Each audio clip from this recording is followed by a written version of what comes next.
اعوذ باللہ من الشیطان الرجیم، بسم اللہ الرحمن الرحیم۔ السلام علیکم ناظرین، امید کرتی ہوں سب خیریت سے ہوں گے۔ آج کی ہماری اچھی بات کچھ یوں ہے۔ ایک چھوٹے سے قصبے میں ایک غریب لڑکی رہتی تھی۔ اس کا نام مانیا اسکولڈو تھا۔ وہ ٹیوشن پڑھا کر گزر بسر کرتی تھی۔ 19 برس کی عمر میں وہ ایک امیر خاندان کی 10 سال کی بچی کو پڑھاتی تھی۔ بچی کا بڑا بھائی اس میں دلچسپی لینے لگا، وہ بھی اس کی طرف مائل ہو گئی۔ چنانچہ دونوں نے شادی کرنے کا فیصلہ کیا، لیکن جب لڑکے کی ماں کو پتہ چلا تو اس نے آسمان سر پر اٹھا لیا۔ اس نے مانیا کو کان سے پکڑا اور پورچ میں لا کھڑا کیا۔ اس نے آواز دے کر سارے نوکروں کو جمع کیا اور چلا کر کہا، دیکھو یہ لڑکی جس کے پاس پہننے کے لیے صرف ایک فراق ہے، جس کے جوتوں کے تلووں میں سوراخ ہیں اور جسے 24 گھنٹے میں صرف ایک بار اچھا کھانا نصیب ہوتا ہے اور وہ بھی ہمارے ہی گھر سے، یہ لڑکی میرے بیٹے کی بیوی بننا چاہتی ہے، یہ میری بہو کہلانے کی خواہش پال رہی ہے۔ تمام نوکروں نے کہکہا لگایا اور خاتون دروازہ بند کر کے اندر چلی گئی۔ مانیا کو یوں محسوس ہوا جیسے کسی نے اس کے اوپر تیزاب کی بالٹی ڈال دی ہو۔ وہ توہین کے شدید احساس میں گرفتار ہو گئی اور اس نے اسی پورچ میں کھڑے کھڑے فیصلہ کیا، وہ زندگی میں اتنی عزت، اتنی شہرت کمائے گی کہ پورا پولینڈ اس کے نام سے جانا جائے گا۔ یہ 1891 تھا۔ وہ پولینڈ سے پیرس آئی۔ اس نے یونیورسٹی میں داخلہ لیا اور فزکس پڑھنا شروع کر دی۔ وہ دن میں 20 گھنٹے پڑھتی تھی۔ اس کے پاس پیسہ دھیلا نہیں تھا، جو کچھ جمع پونجی تھی وہ اسی میں گزر بسر کرتی تھی۔ وہ روز صرف 1 شلنگ خرچ کرتی تھی۔ اس کے کمرے میں بجلی، گیس اور کوئلوں کی انگیٹھی تک نہیں تھی۔ وہ برفیلے موسموں کی راتیں کپ کپا کر گزارتی تھی۔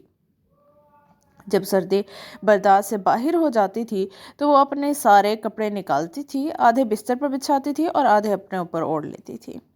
پھر بھی گزارا نہ ہوتا تو وہ اپنی ساری کتابیں حتیٰ کہ اپنی کرسی تک اپنے اوپر گرا لیتی تھی۔ پورے 5 برس اس نے ڈبل روٹی کے سوکھے ٹکڑوں اور مکھن کے سوا کچھ نہ کھایا۔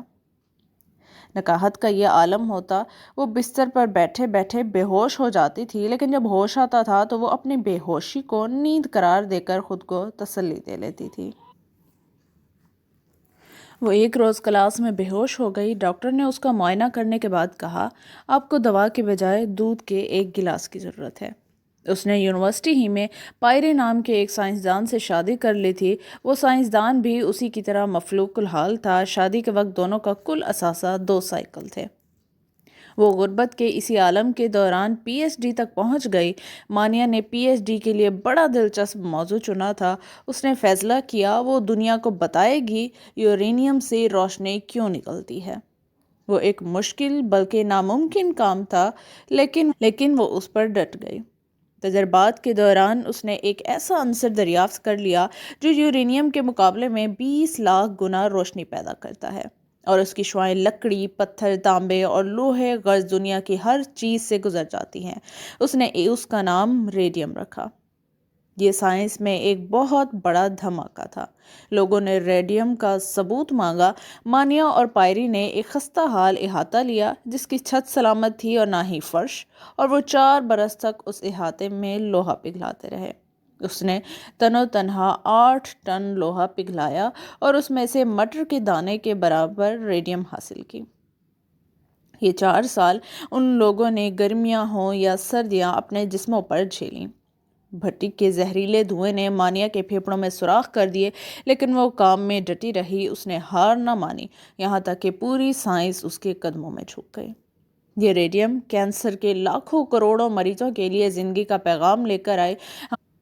ہم آج جسے شعاؤں کا علاج کہتے ہیں، یہ مانیا ہی کی ایجاد تھی۔